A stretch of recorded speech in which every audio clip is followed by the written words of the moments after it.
falou sobre o tempo e também o novo Código Civil não expôs a respeito. É que eu gostaria de saber se a doutora acha que o estudo está bem ou está mal, ou seja, se deveria haver um período mínimo em termos de relacionamento para que se constituísse uma união estável. Eu acho que se houvesse tempo facilitaria para nós magistrados na hora do reconhecimento. Mas, por outro lado, eu acho que não é necessário. Eu acho que tem relações que, por um período menor de 2 anos, que podem ser plenamente configuradas como união estável. Não é? Então, eu acho que é extremamente... não acho muito correto você entender que uma pessoa que viva 1 ano e 10 meses, por hipótese, com um companheiro, e esse companheiro venha a falecer, e por uma questão temporal a gente não reconheça a união estável quando ali estavam todos os outros elementos configuráveis da união estável. E quanto à pergunta do professor Caio, não é isso, em relação à natureza jurídica, eu uso discordar do professor Portugal, porque eu não entendo que seja um ato jurídico. Né? Na forma como está o nosso Código Civil hoje, eu acho que os atos jurídicos são atos de mera conduta, e eu acho que a união estável é mais do que um ato de mera conduta. É um ato deliberativo, de vontade, não é? Então, eu entendo assim como o casamento seja um negócio jurídico sui generis, daqueles especiais de direito de família, não é? E acho também que ouso também discordar da opinião do professor Pamplona Portugal, porque eu acho que precisamos de um mínimo de segurança jurídica, não é? Como falamos aqui, outros professores também falaram já hoje, seria muito bom que não precisássemos do judiciário para resolver as questões. O ideal seria que vivêssemos num mundo perfeito, os casamentos fossem felizes, todo mundo muito bem resolvido, mas a verdade é que as coisas não se colocam assim. E quem está no judiciário sabe o quanto somos sobrecarregados com essas questões e precisamos de um mínimo de segurança jurídica para tentar dizer, né, qual direito cada um deve ter. Então, essa liberdade eu acho que é boa, mas boa enquanto funciona bem. No momento em que as coisas se desarranjam, eu acho que aí a gente não pode ficar só nessa liberdade. E, mais uma vez, em relação ao Caio, do contrato de namoro, eu acho que justamente para diferenciar o namoro da união estável, não haveria necessidade de um contrato de namoro, mas acho muito razoável um contrato de união estável. Não é? Então, me parece que seria isso.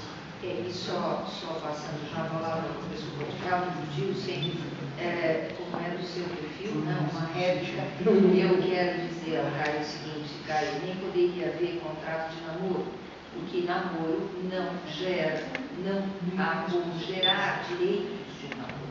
Então, se não existem direitos no namoro, não há como gerar direitos, não há como modificar direitos, não há como extinguir direitos. Em namoro, o que pode haver é uma declaração apenas, que é um meio de prova da existência do namoro, desde que coincida, inclusive, com a situação real, mas não com um contrato. Né? Agora, eu concordo realmente com a professora, né, Isabela, no sentido de que a união estável é, sim, um acordo de vontades, e por isso é um contrato que gera direitos, deveres e efeitos jurídicos. Mas vamos ouvir aqui o professor Portugal sobre a questão referente à sua réplica.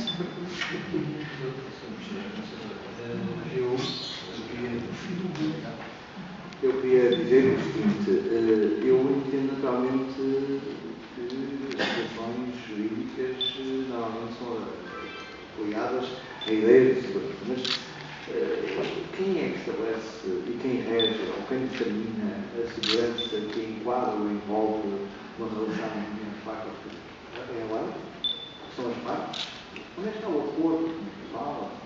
Eu percebo que o casamento é um acordo de vontades, que uma parte que tem na base também é um acordo de vontades a mais isso, não é um negócio.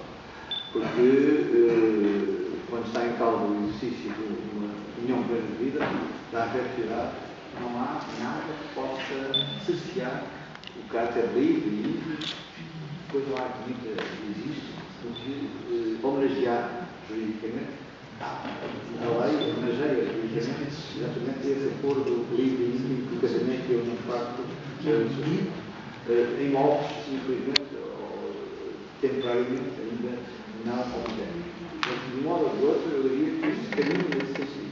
Agora, a segurança é a prova de que o ato sua ideia de segurança é prova de tudo, e alguns factos não são livres. E isso, portanto, realmente pensava eu, quando me escrever, pensava eu, que eu tinha que praticar o mais livre e mais íntimo que realmente estava a praticar na vida. E não é muito fácil, eu entendo que se deve caminhar nesse mesmo sentido.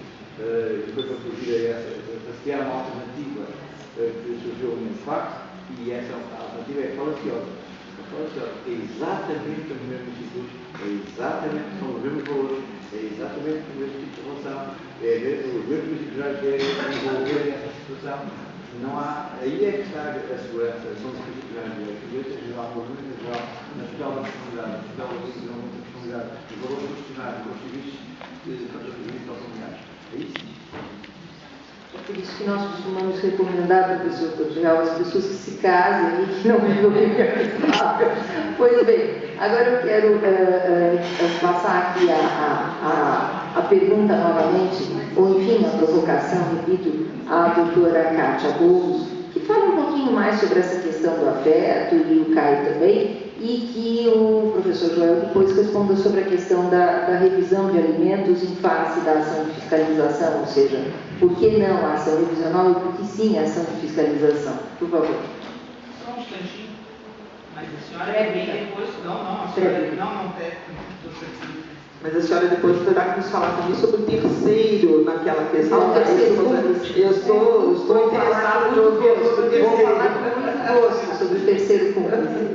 Professora, por favor, depois eu falo da frente. Já? Por favor. Já. Porque é tudo envolve, Sobre o terceiro cúmplice, não houve tempo na minha exposição de tratar deste tema, mas existem duas correntes de pensamento muito bem delineadas, como só ia acontecer na obra do professor Jorge Duarte Pinheiro, que realmente é uma obra completíssima sobre direito público. E ele diz